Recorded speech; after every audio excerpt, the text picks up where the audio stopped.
When I first got assigned to this town, I could feel that something wasn't right. This wasn't just an ordinary town. The people were distant, their conversations shallow, as if they were trying to keep something hidden. Whenever I asked questions about the town's history, their faces changed, and some quickly ended the conversation. I hadn't anticipated things would feel this strange. It was midnight and I was on duty alone. In the quiet, I could sense something was off. Then I found a small piece of paper on my desk. I had no idea who left it or when. The note simply said, "Go to the forest and close your eyes." A mix of curiosity and unease filled me. But my instinct as a cop took over. I had to solve this mystery. I walked into the dark, eerie forest. The only sounds were the crunch of leaves beneath my feet and the whisper of the wind. I reached the specified place, closed my eyes, and waited. My heart was racing. Suddenly, I felt a presence like someone was standing next to me. When I opened my eyes, there was only an old necklace in my hand.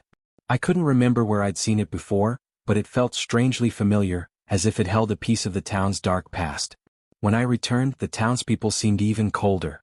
They whispered, threw me suspicious glances. I wasn't just a stranger anymore. I had become a threat to them. With every step I took, I felt the town closing in on me, hiding its secrets even deeper. But I couldn't turn back. That clue wasn't just a lead. It was also a warning. Eventually, I found some documents linked to the people who had mysteriously disappeared in the past.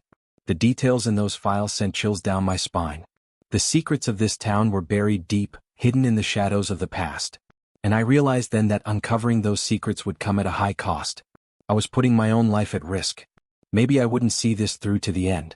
But the dark secrets of this town deserved to be known by someone. And I wouldn't stop until I found the truth. I still remember the day I found that letter. It was hidden in an old, dusty book at the back of the library, almost as if it had been waiting for someone to discover it. As I unfolded the faded paper, the scent of old ink and forgotten memories filled the air. My heart raced with a strange anticipation. Who was this letter meant for? Who had written it? The words were raw, filled with a love so intense that it felt timeless, as if it had traveled through the years just to find me. Each sentence was alive, capturing emotions that felt all too familiar, as if they spoke directly to my own heart. I couldn't help but wonder, who were these lovers? What had kept them apart? And why did it feel like their story was somehow intertwined with mine?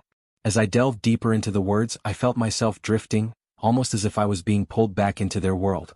I could see their moments of laughter, their stolen glances, and the quiet promises they must have made under the stars. The passion, the longing, it all felt so real. And yet, there was an ache, a sadness that lingered in each line, as if their story had ended too soon, leaving a void that never quite healed. Driven by an insatiable need to know more, I began to search. I combed through records, scanned old photographs, and pieced together fragments of a life that was no longer.